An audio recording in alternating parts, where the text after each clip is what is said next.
6 ঘন্টা পর বেগম খালেদা জিয়াকে নিয়ে হিথ্রো বিমানবন্দর ছাড়বে বিশেষ এয়ার অ্যাম্বুলেন্স। ঢাকায় নামবে আগামীকাল সকাল 10:30টায়। নির্বাচন কমিশন নয়, ইশরাক হোসেনকে ঢাকা দক্ষিণের মেয়র হিসেবে শপথ পড়ানোর দায়িত্ব স্থানীয় সরকার মন্ত্রণালয়, জানিয়েছেন সিইসি।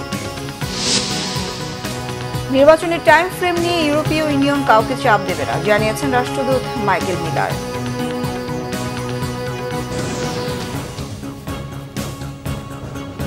দেখছিলেন ক্রাউন সিমেন্ট সংবাদ শিরোনাম। 4 মাস উন্নত চিকিৎসার পর আগামীকাল মঙ্গলবার দেশে ফিরবেন বিএনপি চেয়ারপারসন বেগম খালেদা জিয়া। কাতারের আমিরে দেয়া বিশেষ এয়ার অ্যাম্বুলেন্সে হিথ্রো বিমানবন্দর থেকে তিনি রওনা দেবেন লন্ডন সময় আজ বিকেল 4:15টার দিকে। হিথ্রো বিমানবন্দরে কয়েক হাজার নেতাকর্মী বিদায় জানাবেন বেগম খালেদা জিয়াকে। যুক্তরাজ্য থেকে আরো জানাচ্ছেন মোহাম্মদ আব্দুল হান্নান। 8 জানুয়ারি উন্নত চিকিৎসার জন্য লন্ডনে এসেছিলেন বাংলাদেশের সাবেক প্রধানমন্ত্রী ও বিএনপির চেয়ারপারসন বেগম খালেদা জিয়া। বিমানবন্দর থেকে নেমেই সরাসরি বিখ্যাত লন্ডন ক্লিনিকে ভর্তি হন। ক্লিনিকে 17 দিন চিকিৎসা শেষে বড় ছেলে তারেক রহমানের বাসায় ফিরেন। সেখানেই এতদিন চলেছে চিকিৎসা। ডাক্তারদের পরামর্শে 117 দিন লন্ডনে থাকার পর 6 মে সকাল 10:30টায় হযরত শাহজালাল আন্তর্জাতিক বিমানবন্দরে পৌঁছাবেন তিনি। উনি বাংলাদেশে গিয়ে দলের হাল ধরবেন। আপনারা জানেন বাংলাদেশের লোকজন উনার জন্য উদ্গ্রীব হয়ে বসে আছেন। দেশনেত্রী বেগম খালেদা জিয়া আগের চেয়ে আলহামদুলিল্লাহ অনেক সুস্থ। আপনারা উনাকে কালকেই আপনারা দেখতে পারবেন বাংলাদেশের মাটিতে। এদিকে বেগম জিয়াকে বিদায় জানাতে লন্ডনের হিথ্রো এয়ারপোর্টে জড়ো হবেন কয়েক হাজার নেতাকর্মী। আমাদের নেতাকর্মীকে আমরা ইনস্ট্রাকশন দিয়েছি যাতে রয়্যাল সুইটের সামনে সবাই কালকে 1:30টায় যায়। আমরা আশা করছি আমাদের হাজার হাজার নেতাকর্মী সেইখানে যাবেন এবং বাংলাদেশে অনেক লক্ষ লক্ষ মানুষ অপেক্ষা করছে, কোটি মানুষ অপেক্ষা করছে দেশনেত্রী বেগম খালেদা জিয়া যাবেন। দীর্ঘ 17 বছর লন্ডনে থাকার পর বেগম জিয়ার সফর সঙ্গী হবেন পুত্রবধূ ডাক্তার জুবাইদা রহমান। আরেক পুত্রবধূ সৈয়দা শামিলা রহমান সহ বেগম জিয়ার সফর সঙ্গী রয়েছেন 13 জন। ডক্টর জুবাইদা ওনার ছেলের বউ এবং এই আরাফাত রহমান কোকর ওয়াইফ তারাও সেখানে যাচ্ছেন এবং আপনার এই যে ওনার সাথে ফাতেমা আছে, তারপরে আপনার ওই যে আরেকটা রূপা আছে, তারাও যাচ্ছেন এবং যুক্তরাজ্যের থেকে আমি দলের প্রেসিডেন্ট এবং চেয়ারপারসনের উপদেষ্টা এবং আমাদের সেক্রেটারি সাহেবও যাচ্ছেন এবং আমার ওয়াইফও আমার সাথে যাবে। 79 বছর বয়সী Begum Khaleda Zia liver cirrhosis, diabetics সহ নানা রোগে আক্রান্ত। 5 আগস্ট গণ অভ্যুত্থানের পর মুক্তি পেয়ে তিনি লন্ডনে এসেছিলেন চিকিৎসা নিতে। চিকিৎসার পাশাপাশি পরিবারের সান্নিধ্যে সময় কেটেছে 4 মাস। নেতাকর্মীরা মনে করছেন বেগম খালেদা জিয়া বাংলাদেশে ফিরে যাওয়ার কারণে চাঙ্গা হবে দেশের রাজনীতি, উজ্জীবিত হবেন দলীয় নেতাকর্মীরা। মোহাম্মদ আব্দুল হান্নান, বাংলা ভিশন, যুক্তরাজ্য। আগামীকাল বিএনপি চেয়ারপারসন বেগম খালেদা জিয়ার দেশে ফেরার বিষয়ে জনগণ ও নেতাকর্মীদের উদ্দেশ্যে বার্তা দিয়েছেন বিএনপি মহাসচিব মির্জা ফখরুল ইসলাম আলমগীর। বেগম জিয়াকে অভ্যর্থনা জানাতে গিয়ে যেন কোনো বিশৃঙ্খলা না ঘটে এবং এসএসসি পরীক্ষার্থীদের কোনো সমস্যা না হয় সে বিষয়ে সতর্ক করেছেন মির্জা ফখরুল ইসলাম আলমগীর। উনি আগামীকাল তার রয়্যাল অ্যাম্বুলেন্সের এয়ারক্রাফটে উনি সকাল 10টায় পৌঁছাবেন ঢাকা এয়ারপোর্টে। তো আমরা আশা করছি যে ঠিক সময় মতো এসে পৌঁছাবেন। তো এই ক্ষেত্রে কালকে আমাদের একটা দলের তরফ থেকে একটা আবেদন আছে জনগণের প্রতি, বিশেষ করে আপনার ছাত্র পরীক্ষা আছে আপনার এসএসসির 2টা সাবজেক্ট পড়ে।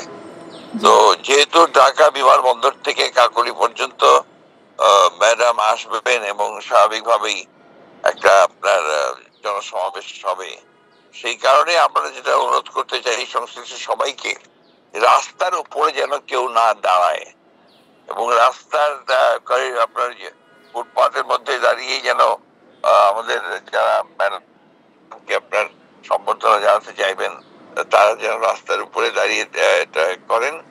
আমরা এর আগেও নির্দেশ দিয়েছি জাতীয় পতাকা এবং দলীয় পতাকা দিয়ে আপনারা তাকে অভ্যর্থনা জানানো। আর পুলিশ কর্তৃপক্ষকে বলতে চাই তারা যেন রাস্তায় কাউকে দাঁড়াতে না দেন, যারা আপনার ট্রাফিকের সঙ্গে জড়িত আছেন তাদেরকে। আর বিশেষ করে বিএনপির অঙ্গ সংগঠনের নেতা কর্মী এবং ঢাকা সিটি নেতা কর্মীদের কাছেও আমি আবেদন রাখতে চাই যে তারা এই ব্যাপারটাতে বিশেষ নজর দেবেন এবং কোন রকমের রাস্তায় যেন কেউ না দাঁড়ায়, ট্রাফিক বিঘ্নিত না করে, যাতে করে পরীক্ষার্থীদের কোনো অসুবিধা হয়। তো আমরা এই যে সাময়িকভাবে কিছু সমস্যা তৈরি হতে পারে ট্রাফিকের, তা করি আমরা যথাসাধ্য চেষ্টা করব যাতে আপনার পরীক্ষার্থীদের কোনো অসুবিধা না হয়। সবাই মিলে আমরা চেষ্টা করব। প্রধান নির্বাচন কমিশনার এএম নাসির উদ্দিন বলেছেন, ঢাকা দক্ষিণ সিটি মেয়র ইশরাক হোসেনকে শপথ পড়ানোর দায়িত্ব স্থানীয় সরকার মন্ত্রণালয়ের। এ বিষয়ে নির্বাচন কমিশনের কিছু করার নেই। ভোটার তালিকা হালনাগাদ ও ত্রয়োদশ জাতীয় সংসদ নির্বাচন উপলক্ষে ময়মনসিংহ সিটি কর্পোরেশন মিলনায়তনে ময়মনসিংহ অঞ্চলের নির্বাচন কর্মকর্তাদের সঙ্গে মতবিনিময় সভায় তিনি একথা বলেন। প্রধান নির্বাচন কমিশনার বলেন, একটি অবাধ, সুষ্ঠু, নিরপেক্ষ, সুন্দর নির্বাচন করতে নির্বাচন কমিশন প্রতিজ্ঞাবদ্ধ। এবার আর দিনের ভোট রাতে হওয়ার কোনো সুযোগ নেই। কোনো রাজনৈতিক বিতর্কে জড়াবে না নির্বাচন কমিশন।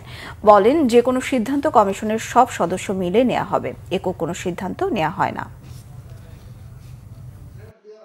ওই আইনি বাধ্যবাধকতা মেনে আমরা ওই 10ম দিনে আমরা সেই গ্যাজেটটা করে দিয়েছি। শপথ দেওয়ার দায়িত্বটা স্থানীয় সরকার মন্ত্রণালয়, ওনাদেরকে জিজ্ঞেস করেন।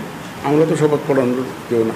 আমার অফিসাররা ওয়াদা করেছেন, রমজান মাসের 1ম দিনে হাত তুলে ওয়াদা করেছেন তারা কারো দ্বারা প্রভাবিত হবেন না, সম্পূর্ণ নিরপেক্ষভাবে আইন কানুন মেনে তারা এই নির্বাচনটা পরিচালনা করবেন। জাতীয় নির্বাচনের সময় নিয়ে ইউরোপীয় ইউনিয়ন কাউকে চাপ দেবে না, জানিয়েছেন ঢাকায় নিযুক্ত ইইউ রাষ্ট্রদূত মাইকেল মিলার। জাতীয় প্রেস ক্লাবের ডিপ্লোম্যাটিক করেসপন্ডেন্টস অ্যাসোসিয়েশন বাংলাদেশ ডিক্যাপ আয়োজিত অনুষ্ঠান শেষে তিনি মন্তব্য করেন। মাইকেল মিলার বলেন, ইইউ একটি আন্তর্জাতিক মানের অংশগ্রহণমূলক ও স্বচ্ছ নির্বাচনী পরিবেশ তৈরিতে সহযোগিতা করতে চায়। জাতীয় নির্বাচন কবে অনুষ্ঠিত হবে তা একান্তই বাংলাদেশের জনগণ এবং সংবিধান অনুযায়ী নির্ধারিত বিষয়। ইইউ কারো উপর কোনো নির্দিষ্ট সময়ের মধ্যে নির্বাচন আয়োজনের চাপ দেবে না। ইইউ রাষ্ট্রদূত আরও বলেন, নির্বাচনের সময় বাংলাদেশের জন্য অবশ্যই গুরুত্বপূর্ণ, তবে সময়ের চেয়ে বেশি জরুরি একটি সুষ্ঠু, অংশগ্রহণমূলক ও আন্তর্জাতিক মানের নির্বাচন আয়োজন। মিলার আরও বলেন, বাংলাদেশের প্রধান উপদেষ্টা ডক্টর মোহাম্মদ ইউনূস সংস্কারের বিষয়ে সহযোগিতা চেয়েছেন। চলমান সংস্কার কার্যক্রমে ইউরোপীয় ইউনিয়নের সমর্থন রয়েছে বলেও জানান মাইকেল মিলার।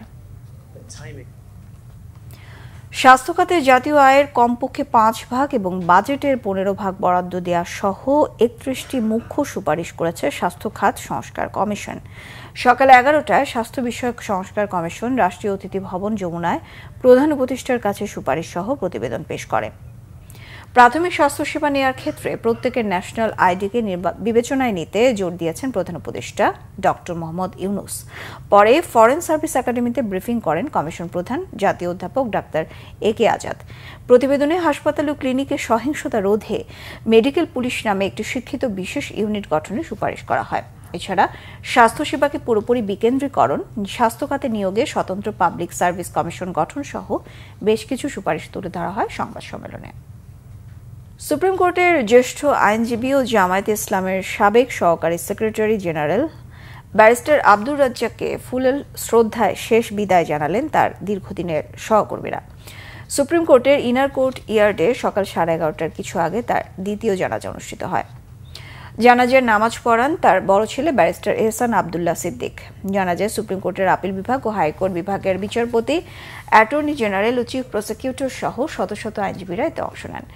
চিফ প্রসিকিউটর বলেন, নীতির প্রশ্নে আপোষহীন ছিলেন ব্যারিস্টার আব্দুর রাজ্জাক, সবসময় মজলুমের পক্ষে দাঁড়িয়েছেন। এ সময় তার ছোট ছেলে ইমরান এস সিদ্দিক সবার কাছে বাবার জন্য দোয়া চান। গতকাল 84 বছর বয়সে চিকিৎসাধীন অবস্থায় রাজধানীর ধানমন্ডির ইবনে সিনা হাসপাতালে চিকিৎসাধীন অবস্থায় মারা যান ব্যারিস্টার রাজ্জাক। দীর্ঘদিন তিনি ক্যান্সারে ভুগছিলেন। 11 বছর প্রবাস জীবন শেষে গত বছরের 27 ডিসেম্বর যুক্তরাজ্য থেকে তিনি দেশে ফেরেন। এই ছিল এখনকার মতো। পরের সংবাদ সন্ধ্যা 6টায়। 5টায় থাকছে নিউজ টপ 10, দেখার আমন্ত্রণ রইল। এছাড়া বাংলাভিশন সংবাদ ও সংবাদ সংশ্লিষ্ট অনুষ্ঠান দেখতে ভিজিট করুন www.bbnews24.com ও facebook.com/banglavisionnews। সাবস্ক্রাইব করুন youtube.com/banglavisionnews। সঙ্গে থাকায় ধন্যবাদ সবাই।